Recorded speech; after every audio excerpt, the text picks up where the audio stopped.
happy and I was angry and I wanted to kill myself at the end of it. There's a fucking gnat in here. Is that going to be the opener?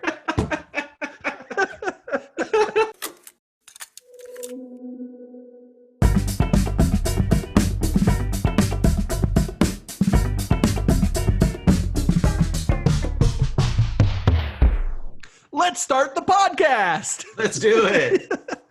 I like how everything just comes back. Like everything's happy. And then it's like, but Spacey. Kevin fucking Spacey. But Spacey. Welcome to... hello, Robyn. Thanks for doing mixtapes, man. Of course, man. I always love hanging out and talking about music. Yeah, it's the fun place to be during the quarantine. Yes, alone. Definitely. Speaking of being alone, your playlist made me sad but also happy, so that's fun. Perfect. That's what I was trying to do. That's kind of our movie. I was listening to it earlier today, and I realized like when you start with Depeche Mode, it is the perfect song for slowly, silently mixing yourself a cocktail, knowing you're going to drink it alone.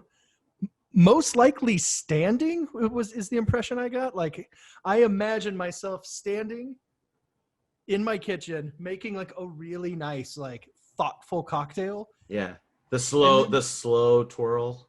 Yeah. Like with the intention of like going and like listening to a record or watching a show or something, but instead just sort of like leaning, like old man leaning on the kitchen counter and just pounding it.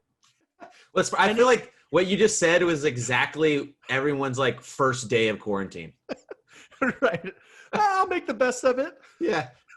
At least I have alcohol. Yeah. And then like, day 20 is like, this is really starting to get to me. It's so bananas, man. Oh my God. Like, I feel like I'm in the phase of quarantine where I've started a podcast. Yeah. Which is kind of amazing because most people just started podcasts when they became like popular, but you started it because it was like, what else is there to do? So I kind of feel like that's the best way to do it. Maybe. I think so. Because the one is, it's chasing a fad, and the other is just you going, I need to get out some kind of creative outlet, So I think it's a little more honest, I guess. It's a more fun way to talk to your friends on Zoom when there's a loose structure, and then there's the music component. And so what ends up happening, what I really like about this so far is usually we tape these on a Wednesday, release them on a Friday, and Friday, Saturday, and Sunday, people are telling me which songs were their favorite, which cool. like and stuff like. And it's just like it forces people to be friends, which is one of my favorite things about being an adult child of divorce. No, we should all get along. Hey, look at me, I'm being funny.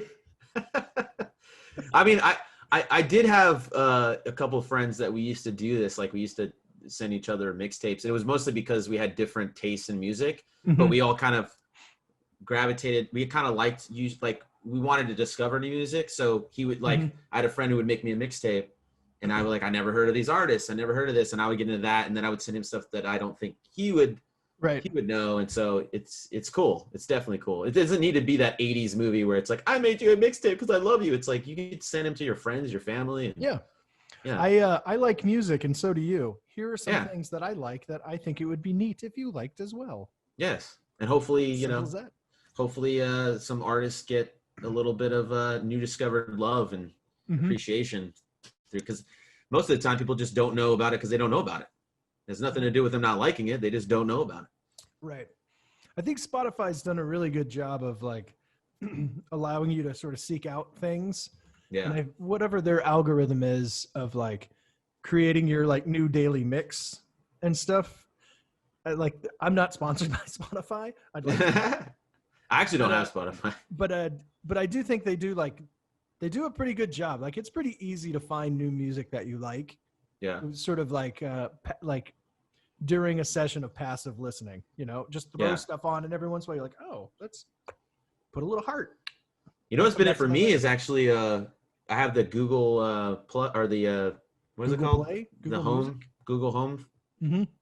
And like I'll ask for an artist and they're like, you don't have access to that artist. So they're like, but we'll play a station. And then if I put in a certain artist, like say it is Depeche Mode, it'll show me all these other artists that kind of have the similar sound. And I'd be like, I'll be like, what is this? They'll ask Google, what is this? And I discovered so many artists just that way. It's kind of like Pandora, I guess, is the same way. Right. It's like a station for the similar sounds, I guess. But yeah, you should just get Spotify. That sounds stupid. I am gonna get. I am. I have Apple Music. Just kidding. Yeah, I have Apple Music, but they're not as. I don't think it's as intuitive in that sense of like the playlist thing. But I kind of like the reason that I had an issue with Spotify is that I had the desktop app, and this is like when it first came out, and it just like it would always start first and just like start up the computer with Spotify. And even when I went in and tried to set the settings, like, I don't want that. It's like, yeah, no problem. We won't do that anymore. And then it was like, no, we're still doing it. Good morning. Yeah. And I was like, oh God, it just, I started hating it. Yeah. You have to go into the settings to turn that shit off. But I did that and it didn't in work. Spotify. Yeah. No, I did it in Spotify. I'll show you later. Maybe they've changed it. I don't know. Maybe they did. I mean, I definitely think with their I think they're moving forward with like actually grabbing on a bunch of like new like podcasts and things like that. They're probably going to just take over the. Yeah, they like Amazon. bought the Ringer, right? I think I heard that. I think they got Joe Rogan. Oh, Joe Rogan. Yeah. So I mean, I think they're going to probably get even bigger, but I don't know. I'm still kind of like not the first person to jump on that bandwagon of a new popular thing. Sure. Yeah. Says the guy with the Instagram fucking starlight lamp. Well, because that's de-stressing. Oh, that helps me de-stress. I can look at the stars and go, oh, I feel like I'm outside and the world is normal. Yeah, but I'm inside and the world is broken. And it's terrible. And my heart is broken. So let's talk through the playlist a little bit. So Depeche Mode. See, it's like a stepdad making a drink. It's like a stepdad who's lost his second like family making a drink. Never thought about it that way. Yeah, so it's like, I guess I'm old. Married a lady, had kids. That didn't go well. Did it again. Didn't go well. Now he listens to a lot of Depeche Mode to start his night. Maybe. See, I took it. I'm way off base. That's fine. You tell me. I love interpretations. That's the best part about art is that somebody gets something different from something. See, when I did it, it was kind of more of, there's like this melancholy feeling right now of just having to stay inside. And I think that it's like most of the playlist is really kind of this like good balance of just like sadness and joy in a weird way. And I felt like it was kind of I wouldn't even say it's joy. It's more of like there is a revelry to it. Yeah. It's a lot of songs that you can sort of like. Well, it's like a self joy, I guess. Sure. It's like as a playlist goes, it's kind of like you have the fear and all that stuff, but I kind of made it so it's like kind of discovering yourself in a way, and when you realize so it's a jerk off playlist. Yeah, there you go. It was a little bit more of like you're stuck inside. You have to live with yourself. You kind of have to look yourself in the mirror. And it's like, enjoy the silence. Right. Enjoy it. Like in a weird way, it's kind of positive, but it's also melancholy. Because it's really talking about how you can find love and peace and joy with just yourself. And even in the lyrics, it says, I have everything I need. It's in my arms. It's like, that's for people that say like they're stuck at home with their family. They have everything they need. That's really all that matters, Not my case, but but you can find joy in loving yourself. People, I'm sure. Yeah, but I'm just saying, like you kind of understand like what really matters and what's what really once you get out of the fast, busy world, you kind of enjoy it. I also read a book that was kind of about this, about how people don't really enjoy silence, how meditation and Do people not? I guess that's you don't think about it really. Yeah. You have to kind of pay attention to not. I love a good silence. I don't mean to go all Joe Rogan on you, but Yeah, man, I will absolutely sit around in a float tank for I want to do that hours. actually. Oh. Yeah, the book that I read, it's like a really easy book. I could let you borrow it. I think I still have it. Oh, I don't have to read easy books only. No, I just mean like it's super easy to read. Like you're done. What's it called? I can go grab it. I gotta remember it's literally something like that, or it's like Enjoy the Silence or something. And it's actually a guy that traveled the world, and he had moments where he was like in the Arctic or other things, and he just sat there, and it was like there was nothing around him, no animals, nothing, and he found this really kind of peace in those moments, and he realized a lot of people don't talk about that. That you don't need to hear music all the time or be distracted. You can kind of just sit with yourself and just exist, I guess, in certain moments. That's wonderful, Robyn. Sorry, I'm getting really deep. No. I think that's I got great. the blue light on. I 100% feel that way. Like there are definitely times like my wonderful fiance. Like there's I feel like that's like almost a cliche at this point where it's like people say like the person you really like should be with is someone that like you can just like be quiet with. Exactly. You know what I mean? Like it's like like I'm a gabber, you know. I'm always making jokes, but like my favorite times are when there's just like the two of us are just sort of in the living room like farting around. Yeah. It's the little moments, man. It's crazy how like the small things actually mean the most. Yeah, for sure. Yeah. Like when you really think about it.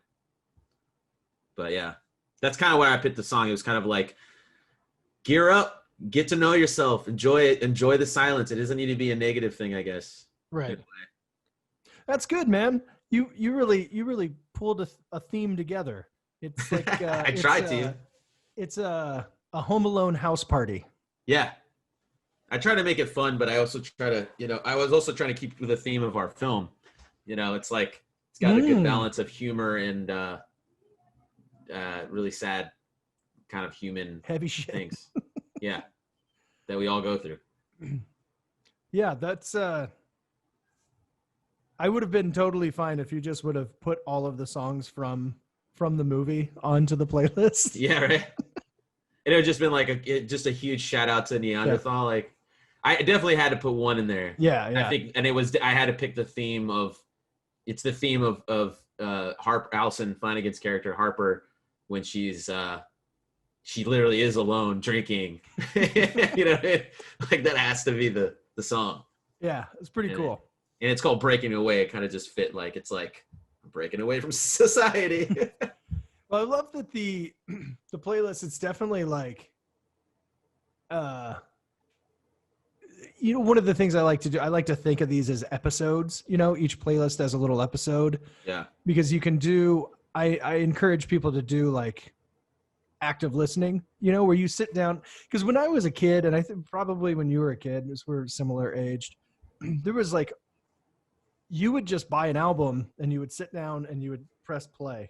Yeah. You'd listen to an album, you had your favorite albums, and that definitely like went out of favor. But there's something about that 20 to 30 minute like time span. It's like a half-hour episode where you sit and one song leads into another. And if you curate it really well, like bands got really good at curating an album of their own original songs. But as someone putting together a playlist, you could curate something that like really is like, can really define a 20 to 30 minute stretch of time in a day. And I think this one does that. Like it really is like, I was making jokes earlier, but it definitely is like you listen to that first song and you should definitely be making yourself a drink. Yeah. And if you're sort of just like actively listening to it, even if you're just like, it's on, on the house speakers and not headphones, you'll find yourself going through bouts of sort of like drinking faster than you probably should. And then other times where you're kind of dancing around and feeling good. And then there's a couple laughs in there. You added some laughs. It's a roller coaster. It is. It really is. I didn't want to come in like crazy hard, you know, but I wanted to kind of ease into the hard and then kind of dip and then kind of leave on this kind of happy note. When I saw that Nine Inch Nails had made an appearance, well, I love that. I didn't. I couldn't place only just by the title of it. It wasn't until it started playing. I was like, oh, I know this song. I know this song. I was expecting it to be like a super screamo one because it looked like it was really? like I recognized it from Nine Inch Nails isn't screamo, man. Huh? Nine Inch Nails isn't screamo. There's like moments. He has a couple moments where he says the F word in that song. So that's inherently screamo? Like, Trent Reznor's so pissed off at you. If he ever fucking sees this, he's gonna be like, "You're never invited to my concert." That sucks. Okay. No, but I love that song because it's kind of sound. It's like screamo is a genre, but I meant it more of like he's gonna scream a lot. Yeah. Yeah. But I love that song because it's such like kind of an upbeat song. Yeah. And what he's talking about is really like not. Well, if you get the song, it's really like a lot of like anger, resentment for like not fitting in, but at the same time, you know, I think the chorus is really saying, to me at least, is that most of the negativity that you have towards yourself is not by other people, it's you doing it to yourself. And so when he says like there is no you, it's only me, I think he's literally talking about himself, that tells him that he's shit or crap or whatever, you know. Mm-hmm. So it's kind of like a weird like standing up for the good part of himself and talking shit about the bad parts of himself, right? Or what he thinks is, you know. So it's kind of a weird. It's a really good mix of kind of like darkness and also self-exploration and triumph, I guess, in a way. And I put it in that playlist because it's like that feels like the moment where you're like, I've been spending so much time alone. And now I'm starting to hate myself and see the worst parts of myself. Right. And you're kind of battling. You can't. Yeah, you can't like cover it up with like joking with other people or distracting yourself. Yeah, exactly. Yeah. Yeah. Yeah, it's pretty fun. When that song comes on, it doesn't read to me like what I would think of as like a Nine Inch Nails song right away. Oh yeah. And I was surprised when I first heard it. Yeah, it's almost like a dark Talking Head song or something. Yeah, kind of. Yeah, you're right. Like I remember when I first heard it, and it took a while for me to really get into the song because at first I was like, you know, I loved like The Fragile was like probably one of his darkest albums, and that's what really turned me on to him because I was actually really sad at the time, and so I related to it. So I was like expecting like every song to just be sad, and he might have sad lyrics, but that song took me by surprise because when I first heard it, I was like, kind of a banger. What is this? Yeah, and then you really get into the lyrics and you're like, juxtaposition is always really funny when it's sort of upbeat lyrics about something incredibly devastating. I think it's my favorite type of music now. I think if the lyrics are sad, I love it when the song seems happy and vice versa. Right. I love that juxtaposition. I love that kind of balance. I think that's like so relatable to just life. It certainly makes it more interesting. Yeah. When it gives it some sort of edge. Yeah. Yeah. But I also like the stupid fun songs that are just fun. Yeah. Yeah. Give me some, one of the earlier episodes we were talking about, just like, I'm not like a top 40s radio guy, but if you show me a good, like expertly crafted pop song, I'm going to fucking dig it. Of course. I mean, why wouldn't you? Oh. Also, some of those artists, it's like, you know, whether even if it's just like their voice is amazing and they just make the song what it is, you know, that's like sometimes it's like 9 amazing artists, writers that have written this song. It's like, how can you not like, I guess, appreciate that? Like, it's a well-crafted song, right. You know? Like when I first heard, I was not a Miley Cyrus fan, really. Nothing against her personally. I just wasn't that big of a fan. But when I heard Wrecking Ball, I was like, that's a banger. Literally a banger. Yeah. And she named her album. It's a wall banger. Yeah, which is kind of funny. But it literally was a banger. It was a song you can't deny. Bangs. That song fucks. Yes. I mean, the music video fucks. Kind of like a Wrecking Ball in a way. It was very sexual. Sledgehammers. Was there sledgehammers? Yeah, she was like licking a sledgehammer. I didn't know what to do because honestly, the whole video, I was just like, I had this weird urge to go to Home Depot after watching that video. What is there was one song that I had no idea who it was and had never heard it before. It was the Starbenders. Yeah, what is that? So that's like a new. I actually Getting Harder by the Starbenders. Yeah, I just discovered them like a couple weeks ago, and I really like their album because I feel like it's like a weird mix of like Tegan and Sarah, but there's songs that she has that she reminds me of Stevie Nicks that I really like. I just like that weird kind of mix, and it kind of no artist I feel is doing that kind of time period right now. So it was really kind of refreshing to be like, oh, this sounds like Stevie Nicks' voice, and they have the whole. If you look at them as a band, they're very like in that kind of 70s vibe, which is really cool. And I heard that song and it reminded me of Tegan and Sarah, but I was listening more to the lyrics of like, it's like the same kind of theme of, you know, life is getting harder, but you got to turn it around. And it's like, like we can't be friends. It's hopeless. And it's like the theme of like, I can't even talk to my friends. It's hopeless. Right. We're all going to die. You know, it's like, but it has this like, life keeps getting harder. It's like, yeah. You know? And I just loved how like happy it was, yet the lyrics were so depressing.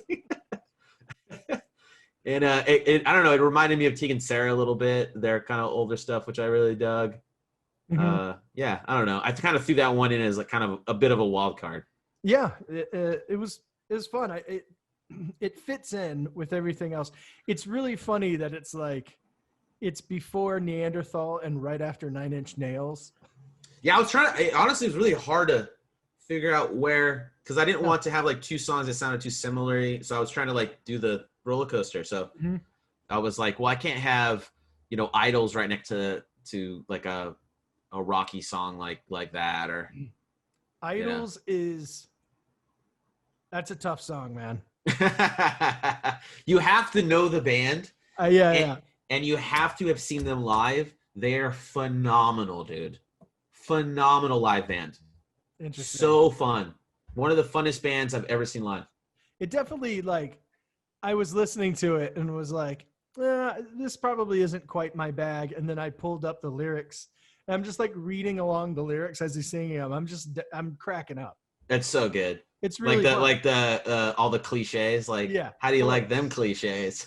So good. It's pretty funny. It's so good. They're like okay. They're this band that like they have such a huge like I don't give a shit punk attitude, especially when they play live. But everything that all their anger and angst is all positivity. Like they come up and they're like, they're not saying like fuck the government or whatever. I mean, they are saying fuck the government, but they're kind of saying like fuck everyone that goes along with this. Like let everyone be themselves. Like they're very, they're very anti like anybody raining on anyone's parade. You know, they're very like all about love, but they do it in such an anger way. So like their songs sound so like they're angry, but right. if you it's very listen to the lyrics, it's very aggressively nice. Yeah, it's what it perfectly said. Yeah, it's aggressively nice. It's the weirdest. I've never had a band I've experienced like that. Kind, you piece of shit. That's kind of what they do. Like when he gets up there, he's just like, "Hey, you fuck us," you know. And he's like, he's mad at me, and he's like, "You fucking love everyone in this room." Like I'm like, okay. It's like, all right, I don't have a problem with loving people. Yeah. Yeah, I love their attitude. It's so aggressively nice. Yeah. It's wonderful. Treat people good. Treat people with respect. Everyone. Been slowly climbing away from that as a society, which is unfortunate. What you drinking there, bud? I am drinking zero carb. What am I gonna put there? Corona Seltzer. Yeah. Corona Seltzer. Hey. I never thought I hate Corona, but I'm on this like keto thing, and so I'm trying to like do low carb, and so I got into White Claws, all those, but they're 2 carbs. But then this came out and it's 0 carbs. So I have 0 guilt. Nary a carb.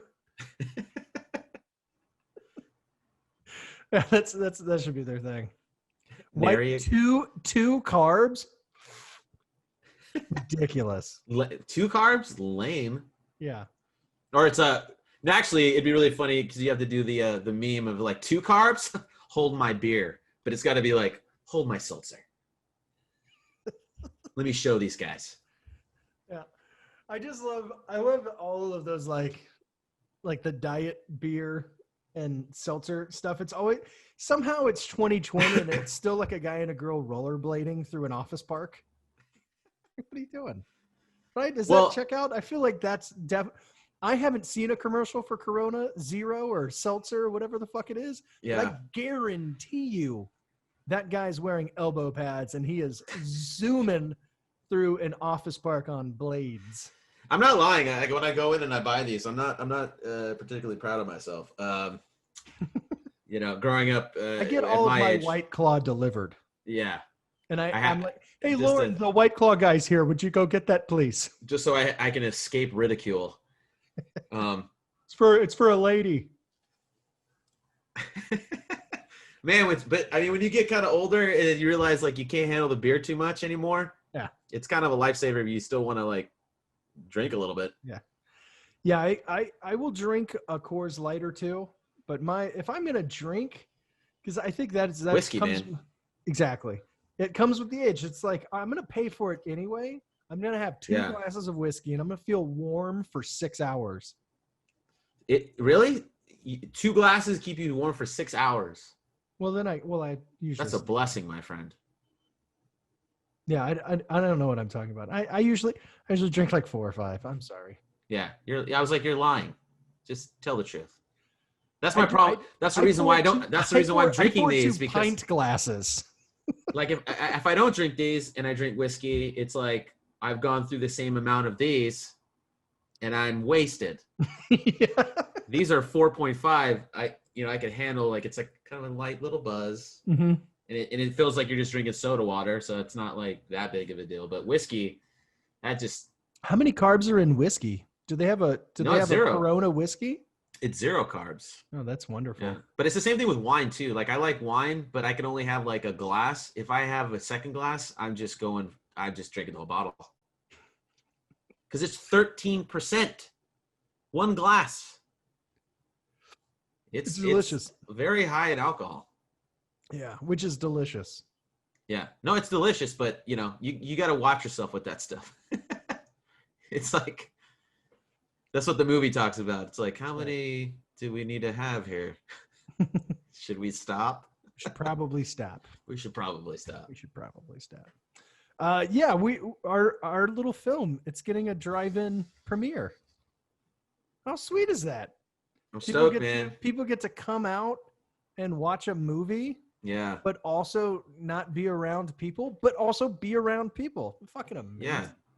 It's I mean, it's kind of a weird thing for me too, is because I grew up going to drive-ins when I was a kid. That's like kind of one of the place in my hometown.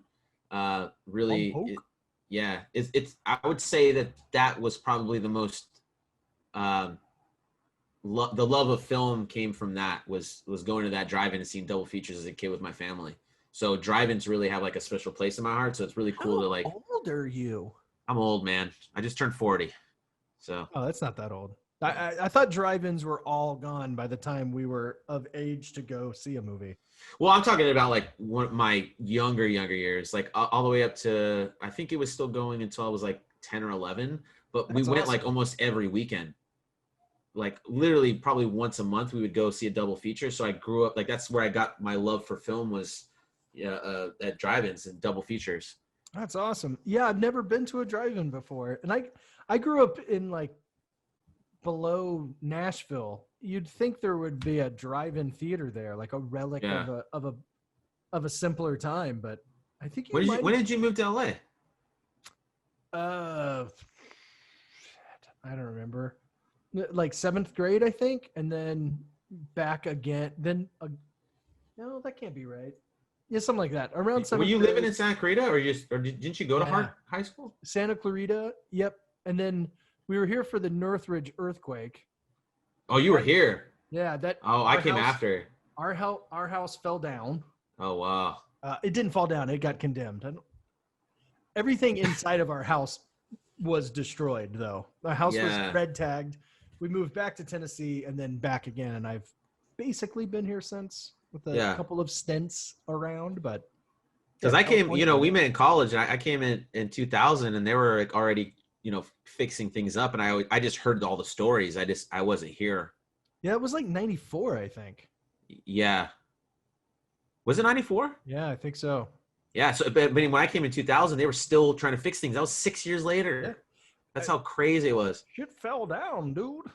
That's funny too, because my friend Lynn, she came over today to give me like all of this earthquake emergency kit stuff. She was like worried about me because I haven't really been on the news that much. She's just like they had a bunch of clusters, and they say that when that happens, they think the big one's coming, and so she made this whole backpack for me and all this stuff. And I was like, I didn't know that she was doing that. So when she showed up, I was like kind of because I didn't know anything about it. And she's like, "Are you okay? Are you upset?" I'm like, "No, I'm just kind of taking it all in right now because I didn't know anything about this." What's all in this backpack?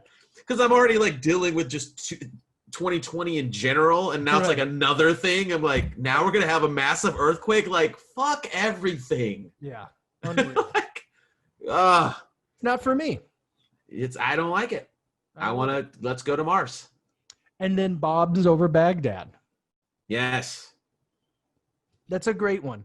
Bombs Over Baghdad is great because you jam, you dance, and then the whole very back half of that song has a totally different vibe. So it's almost like getting a free extra song.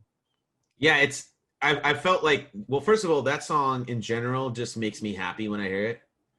I love Outkast, and that song just every time. I mean, most of the songs get me grooving, but that one I just like. It's just hard not to dance to that. Yeah. Like when you think about the lyrics and what they're saying, it's like kind of like, like it deals with like war and all this stuff, and I'm kind of like, it kind of feels like what's happening right now. We got a lot of weird tension and things going on, and so I kind of felt like it was a good like end to like this weird happy song that's like, I don't know what's gonna happen. Like maybe we all die. I don't know, man. But I didn't want to go out on a sad note, even though the lyrics are kind of like reflective, I guess. But the song itself, the beat, you can't help but not dance to, Right. So give me your recommended dosage for, I think we'll call this Home Alone House Party. Home Alone House. I would say Home Alone House Party. I like that. Like you said, maybe like start it off with a nice cocktail or a beer or a 4.5 alcohol low carb beverage. I think at this point it has to be a seltzer, a hard seltzer. Yeah, it has to be a hard seltzer, and then move to whiskey. And just start. By the time 9 Inch Nails starts, you should be pouring a whiskey on one single cloudy ice cube. Yes. And then I would prescribe at some point when you reach like the ultimate buzz, whether that's getting high or having a drink or just, being high on life, you have to look into the mirror and cry in the middle of it. You just have to. You have to stare at yourself and cry. Optimal song for the liquid release from your eyeballs. Yeah, I think the ultimate song too. Yeah. Out of the playlist. Out of the playlist. Yeah. When would you recommend popping a tear? Probably like just after Only, maybe. Because I feel like it has to happen in the middle because you kind of have to slow descent into it, and then it bursts, and then you have to try. It's a triumph, right? You have to come out of it and say, "Hey, man, let's like motivate her, man. Like, let's do this. Like, you can do it. Get out of this funk, right?" But I think sometimes you need to just stare in the mirror and cry to see yourself cry, so that you. I've never done that. You've never done it? Yeah, cry. It's you never cried. You fucking liar. What's it like? It looks lame. Sometimes you need to but you need to see yourself crying so that you can see how fucking stupid you look. That is fucking beautiful, Robyn. I have not just watched myself cry. The Do last it. time I cried, like really cried, was when I saw Inside Out. That made me cry too. That was a sad movie. Oh, it ripped me to fucking shreds. I was not Yeah. prepared for it. I thought it was gonna be a funny little movie. I wasn't Bill either, man. Hader is one of the voices. Yeah. Those I Disney saw movies, that. man. My recollection of that was seeing. I think I saw it with our friend Dustin, his now wife, and one of her friends. So I was just this like weird guy who was like one of Dustin's friends. He was just falling in the theater. That's funny. That might man. not be 100% true. That's how I remember it. I have to reach out to him because it's Isn't it weird? Isn't it weird like how like certain things that you're supposed to cry to you don't, and then certain things you're like it just comes out of nowhere. You're like, what? Because it's so. I think it's in there. yeah, because I think it just has to do with like it just connects to you in some weird way that you probably didn't think about. And my problem is that I connect weirdly to too many things, and I cry at fucking everything. Like if I watch I'm literally, you know, the Dumb and Dumber scene where they're crying and they're with the dollar bills, and you realize it's a fucking commercial. The AT&T commercial. Or That's whatever. me, man. That is me. I will Sans fucking dollar cry. bills. I will cry at a commercial, dude. If it has like something like really heartfelt to say, like we're all one. I'm like, oh, we are. We all should love each other. Fuck. Yeah, I've never been a big crier. I am, man. I do like the grandfather move, where like, yeah, and then it's gone. You know, it's just like. But that's the problem, dude. And then disappear. That's the problem, though. You got to release that shit because it'll come out in worse ways. I think if you don't release those emotions. I beat homeless people to death for fun, but yeah. Other than that, well, that's exactly my point. You know, maybe you shouldn't do that. You should cry instead. Beating up homeless people, crying. I'm gonna go with crying. I'll give it a shot. No, I'm a very nonviolent person. Just for the record. Hey guys, I love how like comedy nowadays you have to have like a thing at the end saying, hey, I didn't really mean that. Guys, I didn't mean it was a joke. Okay. I've never hit a homeless person. Like, not even with my car on accident. I find myself doing that so much now where it's like, I don't know if they're going to get that joke and I want to like reinsure and it just ruins the joke because it's not funny anymore. And I've had it sometimes where I say it and they're like, yeah, dude, I got it. And I was like, fuck. Yeah, well, should have said anything. Just wanted to make sure you didn't You're think not I was actually mad at me because I was being serious. Yeah. Jokes. What else you got, man? Let's wrap it up. Give me. Let's. One thing I always love asking people is the first album you paid for. What's the first album you ever bought with your own money?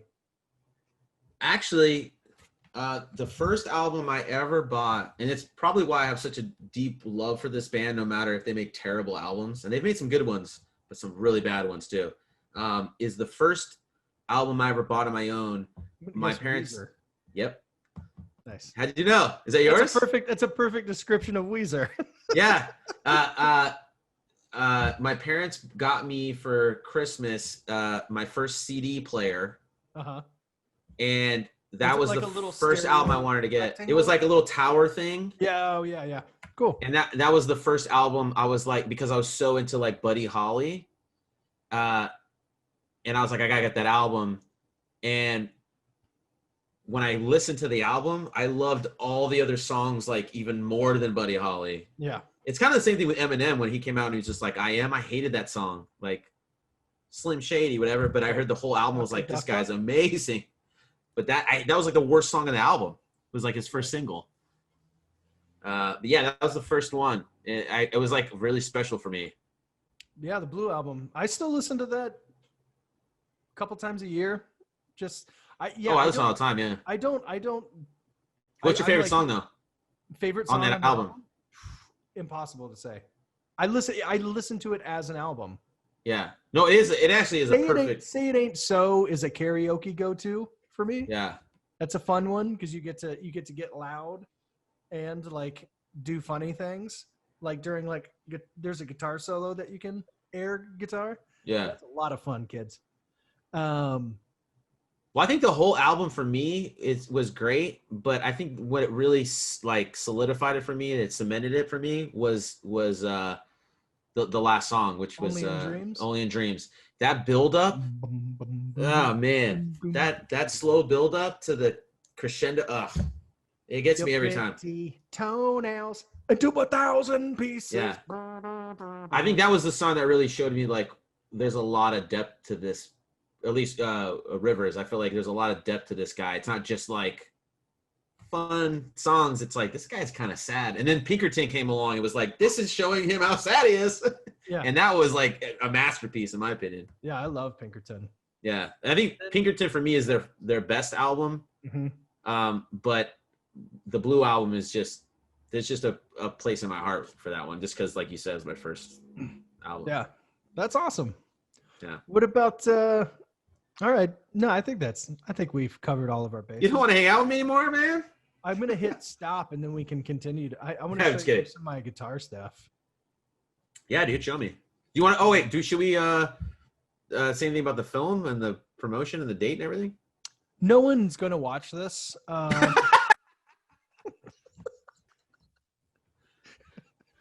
it. But yeah, I'm going to go for it.